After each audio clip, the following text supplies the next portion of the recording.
안녕하세요. 제 목소리 잘 들리시나요? 네, 감사합니다. 벌써 키노트 이후부터 한 1시간 정도 저희가 세션을 진행한 것 같아요. 그래서 굉장히 좀 피로하실 수도 있겠다 생각이 들어서 저희 스트레칭도 좀 할 겸 저희 여기 오신 분들 혹시 AWS 나 써봤다 하시는 분 계실까요? 손 한번 들어봐 주세요.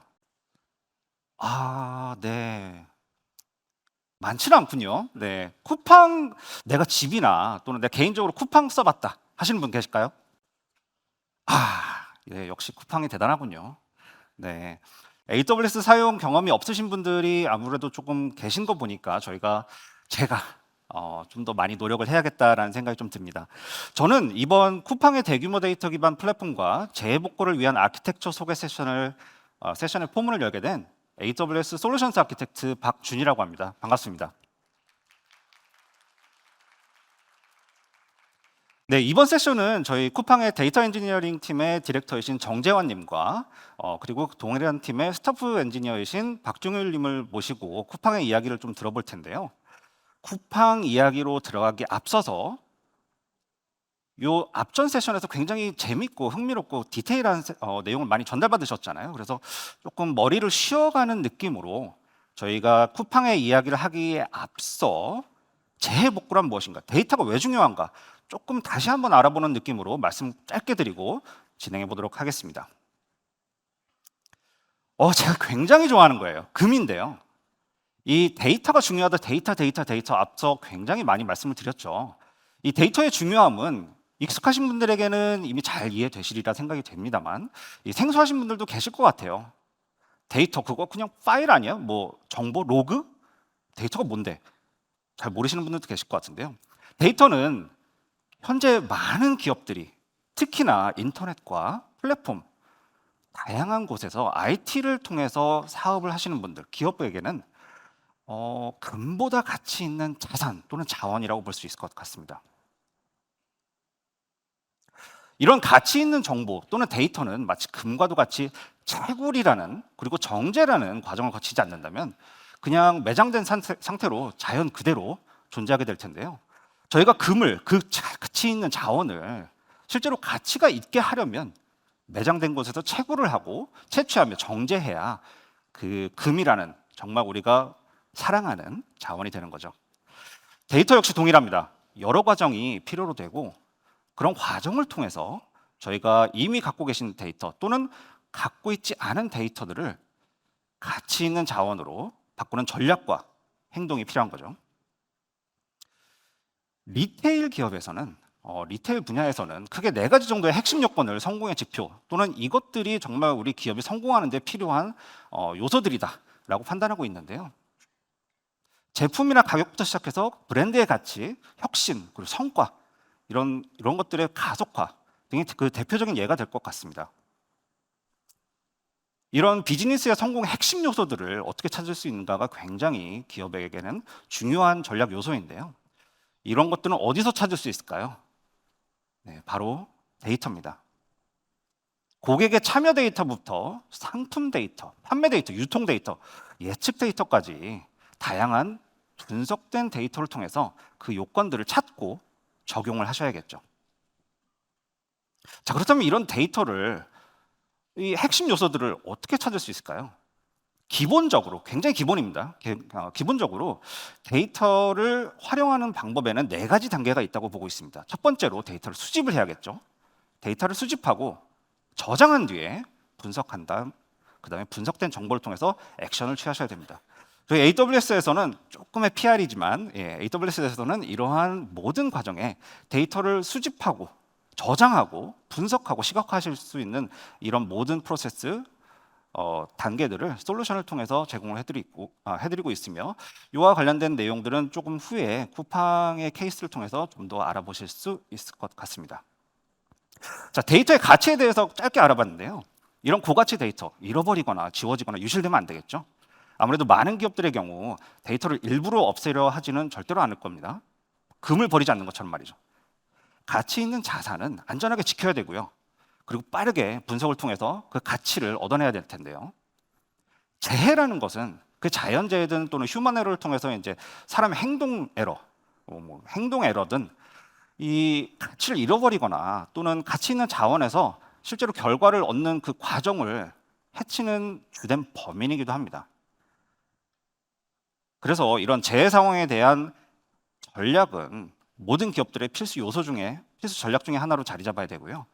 이런 전략의 바탕에는 크게 두 가지 정의가 있습니다. RPO와 RTO라는 두 가지 개념으로 저희가 말씀을 드리고 있고, RPO는 내가 데이터를 어느 정도의 손실을 유예할 수 있는가, 그리고 RTO는 만약에 장애가 발생하면 우리의 다운타임은 어디까지가 괜찮은가.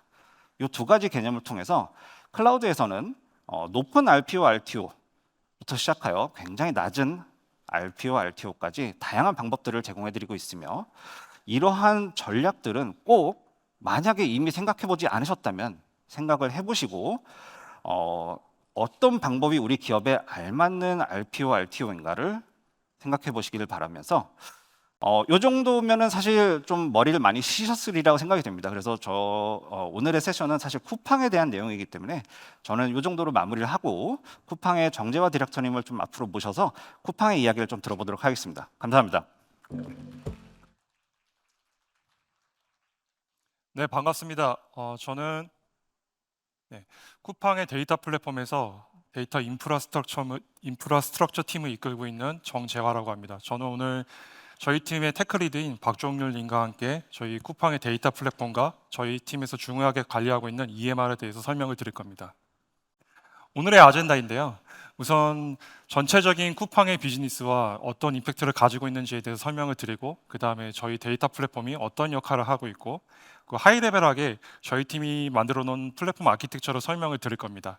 그리고 나서 EMR이 쿠팡에서 어떤 역할을 하고 있고, 저희가 EMR에 어떤 재난 대응을 준비를 하고 있는지에 대해서 상세하게 설명을 드리겠습니다.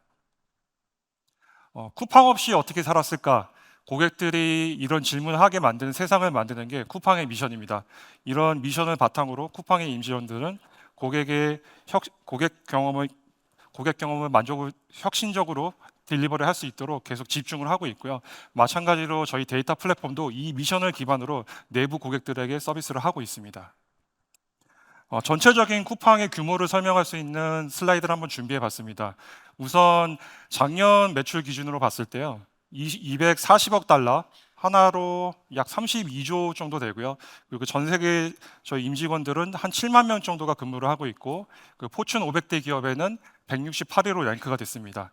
그리고 올해 2분기 실적 리포트 기준으로 했을 때 약 2,100만 유저들이 저희 쿠팡의 서비스를 이용을 하고 있습니다. 그럼 이런 쿠팡의 규모에 봤을 때 데이터 플랫폼이 어떤 역할을 하고 있는지도 설명을 드리겠습니다. 전반적인 수치는 사실은 저희가 재작년에 2022년도에 AWS 리인벤트에서 발표한 자료고요.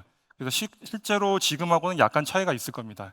우선 쿠팡은 모든 소스 데이터를 다 인제스션을 해서 소스를 다 수집을 하고 정제를 한 다음에 마트로 다 만들게 됩니다. 데이터 레이크로 수집을 하고, 데이터 레이크에 수집된 것들은 머신러닝이나 분석이나 여러 용도로 사용하게 되는데요. 이런 데이터 레이크에 저장된 데이터는 약 32페타가 저장이 되어 있습니다. 32페타바이트가 저장이 되어 있고, 하루에 저희 플랫폼을 사용하는 유저는 한 1,300명 이상의 유저들이 저희 플랫폼을 사용하고 있고, 당연히 2년 전 기준이기 때문에 훨씬 많은 사람들이 쓰고 있겠죠.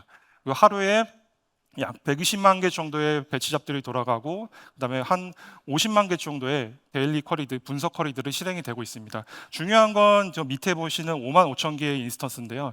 하루에 EMR 쪽에서 생성되는 노드가 약 5만 5천 개의 인스턴스가 올라왔다가 내려갔다 이런 것들을 반복을 하고 있습니다. 이 정도가 저희 플랫폼이 운영하는 규모고, 그럼 이 데이터 플랫폼 전체 규모 안에서 데이터 인프라스트럭처 팀은 어떤 구조로 시스템을 만들었냐? 보시게 되면 전체적으로 총 4개의 섹션으로 구성을 해봤어요. 원래는 더 디테일했었는데 좀 빠르게 설명하기 위해서 4개로 축약을 시켰고요. 먼저 스토리지를 보면 메인 스토리지는 S3입니다. S3를 저희 데이터 레이크의 핵심 스토리지를 쓰고 있고요. 옆에 보시면 HDFS가 있는데, HDFS는 뭐 중간 데이터나 뭐 스테이징 데이터나 사라져도 되는 데이터를 쓰고 있고, 메인 컴퓨팅 클러스터는 EKS와 EMR을 쓰고 있습니다. 메인은 당연히 EMR이지만 이제 최근에 저희가 EKS를 좀 더 많이 쓰기 시작했고요. 그리고 데이터 웨어하우스는 레드시프트를 쓰고 있습니다. 그리고 이런 컴퓨팅 클러스터 위에서 돌아가는 프로세싱 엔진은 하이브와 스파크를 쓰고 있으며, 점진적으로는 하이브를 디프리케이트하고 스파크의 워크로드를 늘리는 쪽으로 저희가 마이그레이션을 계속 추진하고 있습니다. 그리고 쿼리 엔진은 분석 엔진은 프레스토를 사용함으로써 모든 유저들이 SQL 베이스로 편리하게 하이브 테이블을 이용하고 있습니다. 가장 중요한 게 사실은 위에 있는 툴인데요. 저 툴 레이어를 보면은 세 가지가 있어요. 데이터 플랫폼 포탈이 있고, 그리고 하둡 엑스트랙션 레이어가 있고, SQL 워크벤치가 있는데, 이 데이터 플랫폼 포탈은 뭐냐면 저희는 아까 말씀드렸던 55,000 개의 EMR 인스턴스를 다 매뉴얼하게 관리하고 있지 않아요. 전부 다 셀프 서비스 형식으로 관리를 하고 있고, 유저가 원할 때 언제든지 만들고 내리고 모니터링하고 거기서 실행되는 잡들이나 여러 가지 것들을 관리할 수 있습니다. 이런 것들이 다 데이터 플랫폼 포탈이라는 한 군데에서 하나의 엔드포인트에서 관리가 되고 있고요. 그리고 실제로 아마 이 자리에 계신 분들 중에서 뭐 클러스터 EMR 만들어보고 뭐 하드브 실행해보고 여러 가지 해본 분들이 있을 수 있을 것 같은데, 이런 설정들을 구성하는 게 사실 복잡한 작업입니다. 굉장히 복잡한 작업인데 저희는 저런 추상화 레이어를 만들어서 실제로 내부 고객들이 그냥 잡만 딱 실행을 하면 복잡한 백엔드 설정은 알 필요도 없고 편하게 잡을 실행할 수 있도록 서비스를 제공을 하고 있습니다. 세 번째로는 SQL 워크배치인데, 저희는 모든 테이블들이 다 하이브에 있기 때문에 JDBC나 ODBC를 연결하면 어떤 SQL 워크벤치에서든지 저희 테이블을 조회를 할 수가 있습니다. 그럼 이 장표에서 봤을 때 사실 EMR이 저희의 백본이에요. EMR이 굉장히 중요하고 쿠팡에서 중요한 역할을 하고 있는데, 이 EMR이 어떤 역할을 하고 있고 실제로 저희가 어떻게 제나를 준비하고 있는지 저희 팀의 테크 리드인 박종률 님께서 설명을 해주시겠습니다.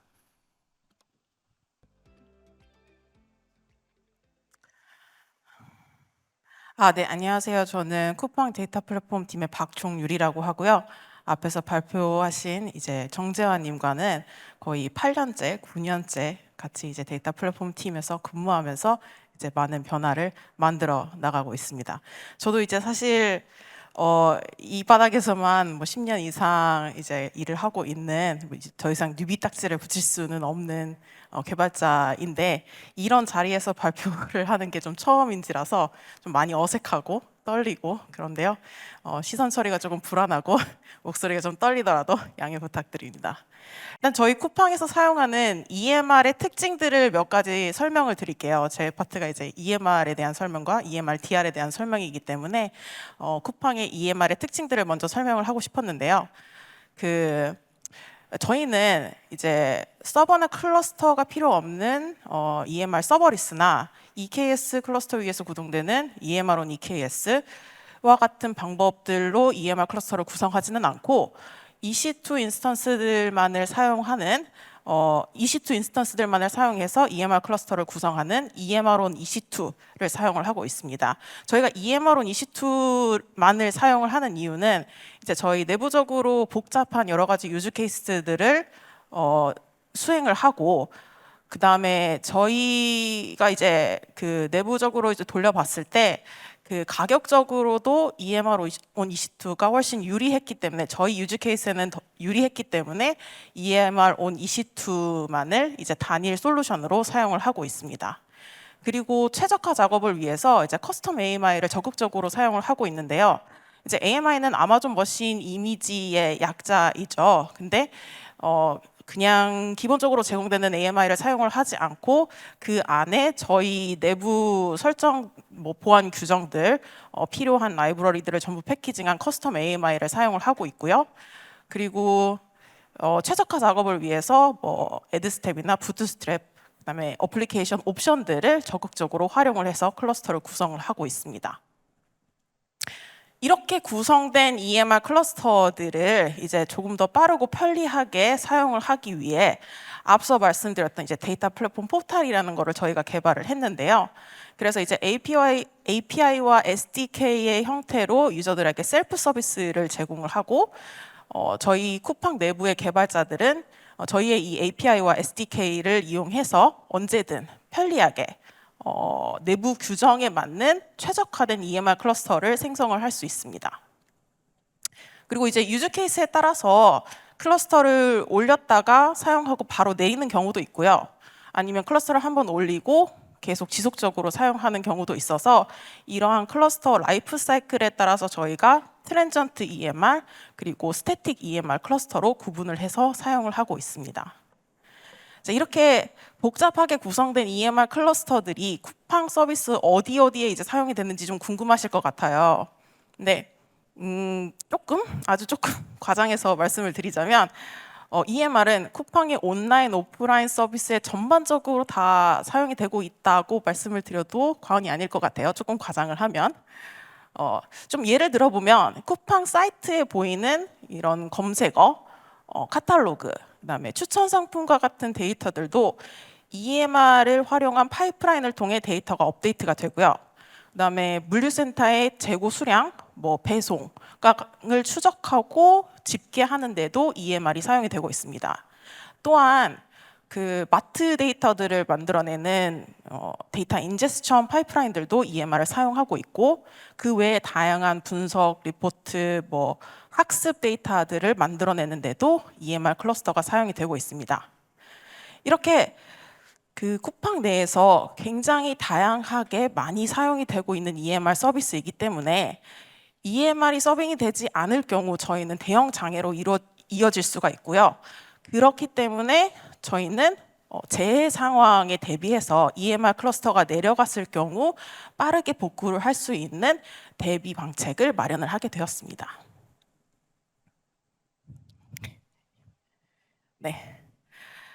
일단 제가 뭐 이제 저희 팀에서 관리하는 서비스니까 EMR이 굉장히 중요하고, 그래서 재복구가 반드시 필요하다 이렇게 말씀을 드렸지만, 쿠팡에서 중요한 게 뭐 비단 EMR만은 아니죠. 그리고 이제 뭐 재작년부터 좀 화두가 되었던 뭐 일련의 IT 기업들의 이제 재난 사고들을 계기로 해서 쿠팡에서도 이 디자스터 리커버리, 즉 DR이라고 좀 줄여서 부르기도 하는데, 재해 복구에 대한 관심과 중요도가 굉장히 올라갔고, 그래서 비즈니스에 임팩트를 줄 수 있는 서비스들은 전부 DR 대비를 하게 되었습니다. 근데 DR 대비책을 이제 마련했더라도 이게 제대로 돌아가는지를 좀 확실하게 빠르게 알기 위해서는 사실 재해 상황을 재현해 보는 게 가장 정확하겠죠? 네. 그래서 쿠팡에서는 정기적으로 DR 테스트를 진행을 하고 있습니다. 정해진 일자와 뭐 일정 시간 동안 재해 상황을 의도적으로 발생시키고, 그다음에 저희가 중요한 시스템들이 저희가 대비한 대로 DR 플랜에 따라서 정상적으로 잘 복구가 되는지, 서비스의 중단은 없는지, 이런 점들을 모니터링하고 대응하는 게 쿠팡의 DR 테스트입니다. 이제 DR 플랜은 멀티에이지 환경에서는 이제 그 멀티 에이지 구성에 따라서 이제 크게 페일로버랑 리빌드로 이렇게 구분지어 볼 수 있을 것 같은데요. EMR 같은 경우에는 멀티 에이지 구성이 좀 기술적으로 어렵습니다. 그래서 EMR은 하나의 에이지가 무너지게 되면 다른 에이지로 빠르게 복구하는 게 EMR의 DR 대비 방책입니다. 그래서 이제 오늘의 가장 중요한 하이라이트, DR 테스트가 진행이 되는 동안 EMR이 어떻게 복구가 되는지에 대해서 좀 설명을 드리려고 하는데, 아마 오늘 발표 중에서 가장 재미없고 지루한 장표가 될 것 같은데요. 일단 DR 테스트가 시작이 되면 한 리전 안에 있는 다중 가용 영역 중에서 타겟이 되는 일부 가용 영역의 서비스를 전부 중단하게 됩니다. 이렇게 타겟 에이지가 내려가게 되면 해당 에이지에서 운영 중이던 EMR 클러스터들도 전부 강제적으로 종료가 됩니다. 네, 이렇게 종료가 된 이제 EMR 클러스터들에 대한 정보와 타겟 에이지에 대한 정보를 저희가 감지를 하면 저희 EMR, DR 자동화 시스템에서 이 정보들을 바탕으로 가장 가용성이 높은 에이지를 선택해서 종료된 EMR 클러스터들을 다시 복구를 하게 됩니다. 네, 이렇게 복구되는 복구 EMR 클러스터들은 원본 EMR 클러스터와 동일한 설정, 동일한 사양으로 생성이 되게 되고요. 따라서 기존 서비스와 이제 파이프라인에서는 이 복구된 EMR 클러스터를 사용해서 실패하거나 중단되었던 작업들을 다시 재개를 하게 됩니다. 그래서 DR 테스트가 진행이 되는 동안 계속적으로 이 복구 EMR 클러스터를 사용을 하게 되고요. 앞서 말씀드렸다시피 복구 EMR은 원본 EMR과 그 차이점이 이제 다른 에이지를 사용한다라는 것밖에 없기 때문에 실제적으로 이제 서비스나 파이프라인에서 이 복구 EMR을 사용하는데 전혀 문제는 발생하지 않습니다. 이제 1년에 일정한 시간이 지나고 이제 DR 테스트가 이제 종료가 되면 타겟 에이지가 다시 복구가 되는데요. 이 타겟 에이지 복구 시점에 맞춰서 EMR은 다시 원래 에이지로 되돌리는 리버트 작업을 한번 진행을 하게 됩니다. 그래서 두 번째 클러스터 교체가 일어나게 되는 거죠. 저희가 이 리버트 작업을 하는 이유는요.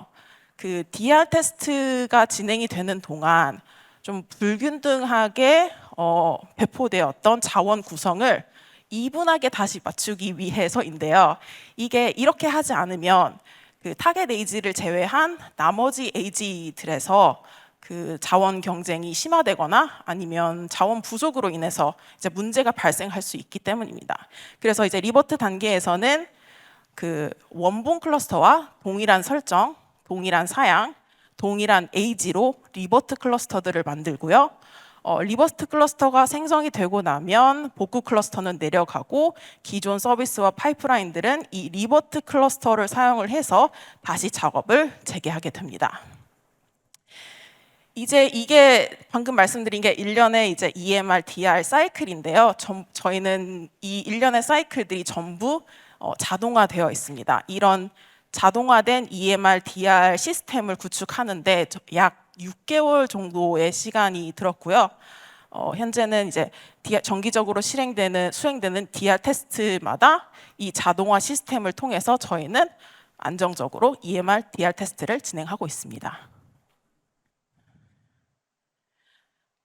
네, 그래서 좀 어렵고 지루한 설명을 마쳤기 때문에 이제 마지막으로 저희가 이러한 EMR, DR 자동화 시스템을 구축하면서 느꼈던, 배웠던 몇 가지 교훈들을 한번 공유를 하면서 발표를 좀 마무리하려고 해요. 그 중에서 이제 먼저 말씀드리고 싶은 거는 이제 표준화의 중요성입니다. 앞에서 저희 쿠팡에서 사용하는 EMR, DR의 특징들에 대해서 설명을 할 때 이제 라이프 사이클에 따라서 스태틱 EMR과 트랜전트 EMR 클러스터에 대해서 이제 말씀을 드렸는데요. 사실 EMR, DR을 구축하기 이전에는 저희가 가지고 있던 이런 스태틱 EMR 클러스터들의 평균 수명이 약 2년 정도 되었어요. 그러니까 스태틱 EMR 클러스터들을 한번 올리면 문제가 발생하거나 아니면 EMR 버전을 업그레이드해야 될 필요가 있지 않은 이상 잘 교체를 하지 않았던 거죠. 근데 이렇게 오랫동안 데디케이티드 전용 EMR 클러스터를 이제 운영을 하다 보니까 개발자들의 요청에 의해서 또는 이제 비즈니스 니즈에 의해서 이제 클러스터들의 이제 매뉴얼한 설정 변경 작업이 꼭 한 번씩은 일어나더라고요. 그래서 결국에는 저희가 운영하고 있던 스태틱 클러스터의 약 70% 이상이 이런 매뉴얼 커스터마이제이션이 적용이 되어 있었습니다. 근데 이런 매뉴얼 커스터마이제이션은 사실 클러스터를 자주 교체해야 될 때 굉장히 안 좋은 점으로 작용을 해요. 특히나 EMR, DR과 같이 대량으로 정기적으로 클러스터를 교체를 진행을 해야 되는 데 있어서 커스터마이징된 스태틱 클러스터들은 반드시 문제가 된다고 저희는 판단을 했기 때문에 사실 자동화 작업 이전에 자동화 작업을 시작하기도 전에 먼저 선행했던 작업이 EMR 클러스터의 표준화 작업이었습니다. 그래서 이렇게 커스터마이징된 EMR 클러스터들을 전부 없애고 그 모든 유즈 케이스에서 활용할 수 있는 표준화된 EMR 클러스터를 구성하는 것이었죠. 그래서 사실 이 표준화 작업이 그 자동화 작업보다 시간이 더 오래 걸렸던 작업이긴 합니다. 왜냐하면 커스터마이징된 히스토리들도 다 알아야 하고, 그다음에 그 각각의 서비스나 파이프라인을 사용하는 이제 유즈 케이스의 니즈를 이제 표준화에 적용하거나 녹여내야 하는 작업을 했어야 했기 때문에 이제 많은 팀들과 협업도 해야 됐고 해서 굉장히 시간이 오래 걸렸죠. 하지만 이렇게 오래 걸려서 이제 표준화를 진행해 놓고 보니 이 표준화 작업이 EMR, DR 테스트에도 물론 도움이 되었지만 그 이후에 진행이 됐던 저희 뭐 내부적인 EMR 보안 프로젝트에도 도움이 됐기 때문에 일석이조의 효과를 낳은 작업이라고 말씀드릴 수 있을 것 같습니다. 그다음에 이제 두 번째로 제가 짚고 넘어가고 싶었던 거는 뭐 언제나 코드가 하는 작업이 사람이 하는 작업보다 낫다라는 내용인데, 요거는 시간 관계상 그냥 여기 코멘트만 한번 보시고 넘어가도 될 것 같아요. 뭐 다들 아는 내용이실 것 같기도 하고 조금 뻔한 내용이기도 해서 네, 항상 코드가 하는 작업이 사람이 하는 작업보다 낫다 이런 말씀을 드리고, 마지막으로는 이제 모니터링과 알람의 중요성에 대해서 강조를 한번 하고 싶었어요. 이는 아무리 잘 만든 시스템이라 하더라도 언제든지 이제 예측하지 못한 문제가 발생을 할 수 있고, 그런 문제를 빠르게 감지하고 대응하기 위해서는 모니터링과 알람이 필수적이기 때문이죠. 실제로 저희도 이제 몇 개월 동안 EMR/DR을 수동으로 반자동으로 진행을 하면서 노하우를 쌓고, 그 노하우를 기반으로 자동화 시스템을 구축을 한 다음에 이 구축된 자동화 시스템을 이제 바로 풀 DR에 적용을 하진 않았죠. 저희도 몇 차례의 그 타겟팅된 로컬라이즈드 EMR/DR 테스트를 진행하면서 여러 번 검증 작업을 거쳤지만, 이 EMR/DR 자동화 시스템이 이제 실제로 프로덕션에 배포가 돼서 그 풀 DR 테스트에 적용이 됐을 때 정말 전혀 예측하지 못한 상황들로 인해서 크고 작은 문제가 발생했어요. 근데 이제 이렇게 문제가 발생을 했음에도 저희가 이 EMR/DR 시스템을 빠르게 프로덕션에서 적응시키고 안정화할 수 있었던 데에는 모니터링과 알람이 도움이 됐다고 확실하게 말씀을 드릴 수 있기 때문에 마지막 교훈으로 한번 강조를 하고 싶었습니다. 네, 이상으로 제가 준비한 쿠팡의 EMR과 쿠팡의 EMR/DR에 관한 발표를 마치도록 하고요. 긴 시간 동안 들어주셔서 감사합니다.